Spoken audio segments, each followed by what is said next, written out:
चलिए दोस्तों, मैं लेके आया हूँ आपके लिए मोस्ट इंपोर्टेंट स्पेशल सीरीज, जिसमें मैं आपको बताऊंगा कि में कौन कौन से क्वेश्चन हैं जो बोर्ड में हर साल रिपीट किए जाते हैं या बोर्ड में 1 साल या 2 साल छोड़कर रिपीट किए जा रहे हैं।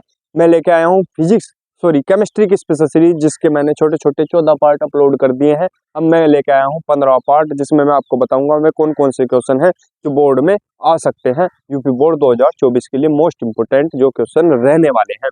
फिजिक्स के मोस्ट इंपोर्टेंट स्पेशल सीरीज मैंने कंप्लीट कर दी है। उसके बहुत छोटे छोटे 19 पार्ट अपलोड कर दिए हैं, जिसमें मैंने वही क्वेश्चन कराए हैं जो बोर्ड में हर साल रिपीट किए जाते हैं या बोर्ड में 1 साल या 2 साल छोड़कर रिपीट किए जाते हैं, जिससे आपकी तैयारी बोर्ड में बहुत अच्छी हो सके और आप बोर्ड में धमाल मचा सके। तो चलिए स्टार्ट करते हैं। केमिस्ट्री की स्पेशल सीरीज का 15वां पार्ट क्या है? सोडियम तथा यौगिक ए आपस में अभिक्रिया कर एथेन बनाते हैं। यौगिक ए का संरचना सूत्र तथा अभिक्रिया का समीकरण लिखिए। कौन कौन से सन में आया? 2014, 2016, 2018 में पूछा गया क्वेश्चन है। ठीक है, अथवा में ऐसे पूछ सकता है वोल्टेज अभिक्रिया पर संक्षिप्त टिप्पणी लिखिए। कौन कौन से सन में आया? 2018, 2020, 2022 में पूछा गया क्वेश्चन है।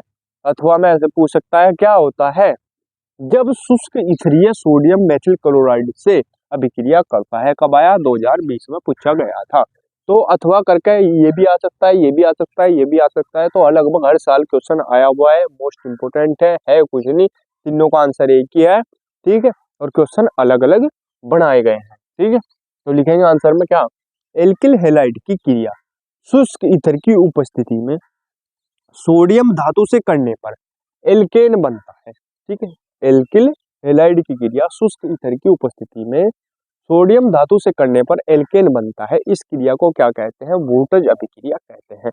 तो मतलब वोल्टेज अभिक्रिया के एग्जांपल में हम तीनों में से कोई सी भी रिएक्शन लिख सकते हैं या तीनों भी लिख सकते हैं। ठीक है, तो क्या लिखेंगे एग्जांपल में? 2RX plus 2Na equal to किसकी उपस्थिति में? शुष्क ईथर की उपस्थिति में क्या बनेगा? एल्केन बनेगा। R single bond R plus 2NaX।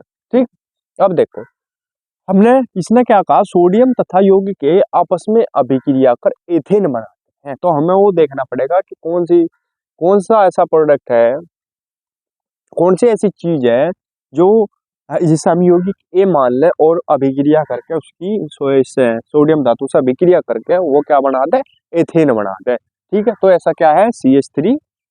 ठीक है, तो हम क्या करेंगे? 2CH3X इसे मान लिया हमने यौगिक 1 प्लस 2Na इक्वल टू शुष्क ईथर की उपस्थिति में क्या बना देंगे? CH3 सिंगल बॉन्ड CH3, इसे क्या बोलते हैं? Ethane plus 2NaX। कैसे बनेगा देखो, ये 2R R था ये। अब R सिंगल बॉन्ड R क्या बनाता? एल्केन। अब यहाँ क्या है? CH3 है, तो CH3 सिंगल बॉन्ड CH3, इसलिए CH3 सिंगल बॉन्ड CH3 हुआ, क्योंकि यहाँ R सिंगल बॉन्ड R था। ये इसका वो है, मतलब बेसिक के इस टाइम में हमें सिर्फ क्या रखना है? इसमें इसके मान रखने। R का मान रख दो, X का मान रख दो, है R का मान रख दो, X का मान रख दो। R का मान क्या है? CH3 रख दिया। R का मान यहाँ भी क्या है? CH3 रख दिया। ठीक है, बाकी सेम रिएक्शन ऐसे की ऐसी ही है। ठीक है, अब आ जाओ, तो ये जो पहले का आंसर था वो है सिर्फ इतना। ठीक है, अब आ जाओ दूसरे के आंसर में वोल्टेज अभिक्रिया पर संक्षिप्त टिप्पणी कीजिए। उसमें हम यहाँ तक भी लिख सकते हैं, उसे हम यहाँ तक भी, और ये तीनों भी लिख सकते हैं। अब आ जाओ हम, ये क्या होता है जब शुष्क इथरीय सोडियम मेथिल क्लोराइड से अभिक्रिया करता है? कब आया? 2020 में पूछा गया था। ठीक है, क्या है मेथिल क्लोराइड? ये है CH3Cl। ठीक है, methyl chloride plus 2Na equal to शुष्क ईथर की उपस्थिति में क्या बना देता है? ये भी CH3 single bond CH3 plus 2NaCl। देखो CH3 2CH3 है, CH3 सिंगल बॉन्ड CH3 आ गया। अब क्या बचा? 2Cl तो यहाँ बचा और 2Na बचा। क्या बचा? बन गया 2NaCl। ठीक है, तो स्क्रीनशॉट ले लो इसका। आगे बढ़ते हैं फिर फटाफट। चलिए दोस्तों, देखते हैं अगला क्वेश्चन क्या है। वोल्टेज हीटिंग अभिक्रिया का वर्णन कीजिए, रासायनिक समीकरण भी लिखिए तथा डाइक्लोरोमेथेन के उपयोग लिखिए।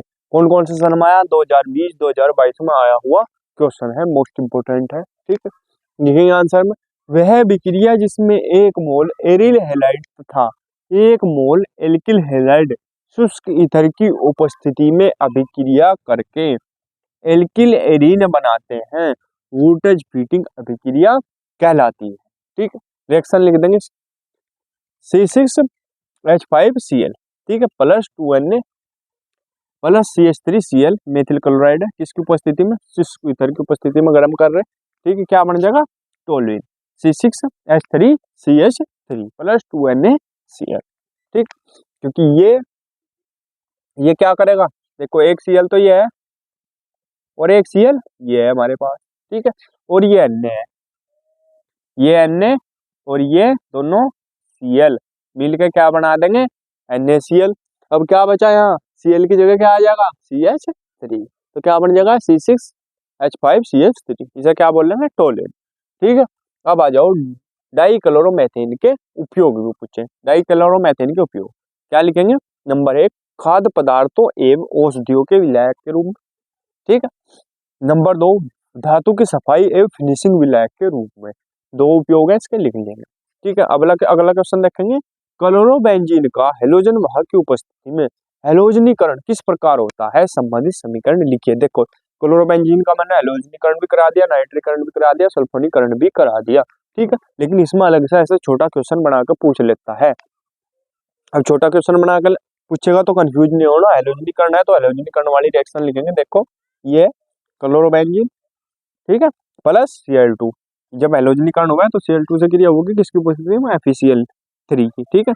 तो एक तो Cl कहाँ लगेगा, ऑर्थो पे, एक कहाँ लगेगा पैरा पे, पैरा बताया था पैरों में हो नीचे पैर, ठीक है, तो वो होगा पैरा।